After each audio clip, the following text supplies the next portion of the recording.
Baiklah, di video kali ini aku akan memberitahu kalian materi-materi tentang gosok, syufa'ah, qirot, dan musakoh. Nah, sebelum masuk intinya, aku akan memberitahu kalian pengertian-pengertiannya.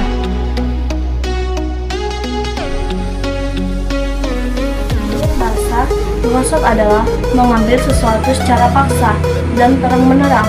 Sedangkan menurut istilah, gosok berarti menguasai harta atau hak orang lain dengan tanpa izin, melalui tanpa batas.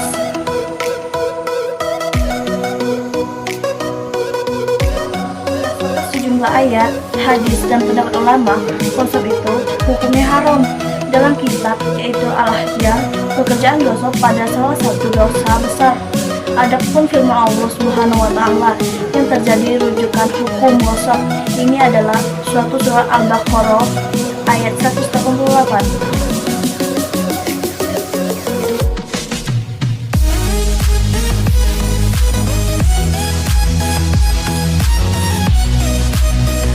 Aku akan memberitahu kalian pengertian dari syufa'ah.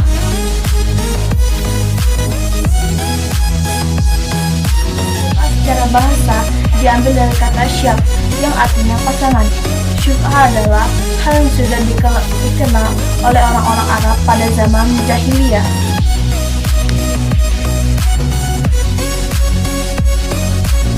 Hikmah disyairkan syufa'ah adalah untuk menghindari bahaya dan pertentangan yang mungkin sekali timbul. Hal itu karena hak milik.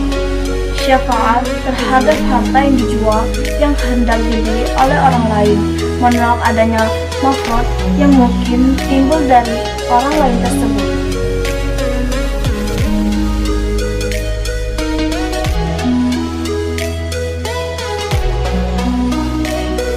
Atau properti yang ingin dimiliki oleh syafa'at berupa kepemilikan atau bergerak.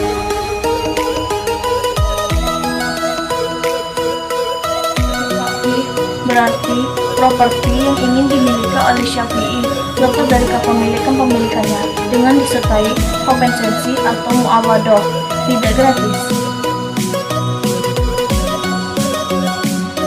Kepemilikan penjual atas barang yang dijual atau hilangnya hak dirinya atas barang itu.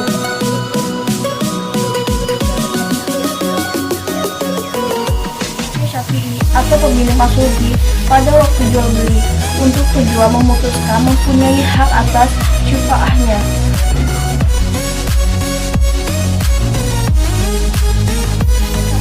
Atau pemilik masrubah pada waktu jual beli menunjukkan ketidakrelaan terhadap jual beli tersebut.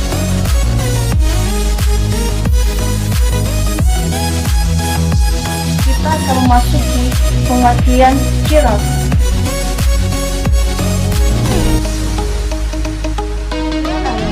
Menyerahkan suatu benda atau uang, emas, atau barang yang lainnya dari seseorang kepada orang lain sebagai modal usaha, sedangkan keuntungan dibagi dua berdasarkan akad atau janji.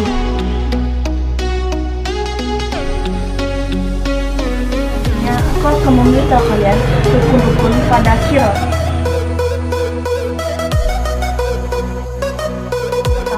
Dua orang yang melakukan akad atau al-qidani. Yang kedua, adanya modal atau maqud alaihi. Yang ketiga, adanya sikhot atau ijab dan kabul.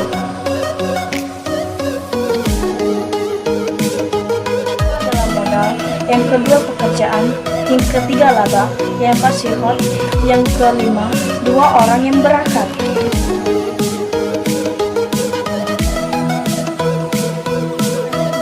Aku akan memberitahu kalian syarat-syarat pada qirot.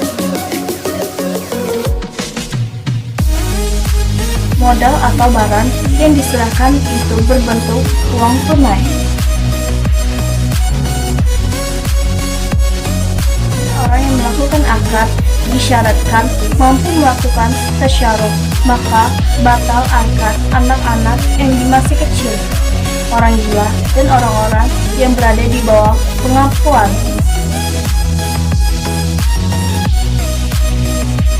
Modal harus diketahui dengan jelas agar dapat dibedakan antara modal yang diperdagangkan dengan laba atau keuntungan dari pedagang tersebut. yang akan dibagi kepada 20 lebih pihak sesuai dengan tersebut. Yang akan menjadi milik pengelola dan pemilik modal harus jelas presentasinya, umpamanya setengah, sepertiga, atau seperempat.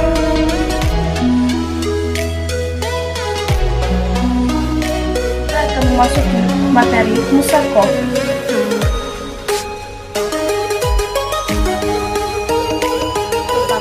Kerjasama antara pemilik kebun atau tanaman dan pengelola dan pengarah untuk memelihara dan merawat kebun atau tanaman dengan perjanjian bagi hasil yang jumlahnya menurut kesepakatan bersama, dan perjanjian itu disebut dengan akad.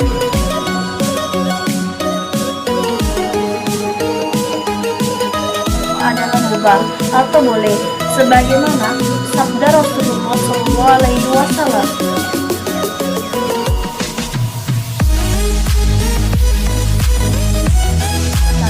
Pemilik dan pengelola kebun. Yang kedua, bekerja dengan ketentuan yang jelas baik waktu, jenis, dan sifatnya. Yang ketiga, hasil yang diperoleh berupa daun, buah, kayu, atau yang lainnya. Yang keempat, akad, yaitu ijab kabul, baik berbentuk perkataan maupun tulisan.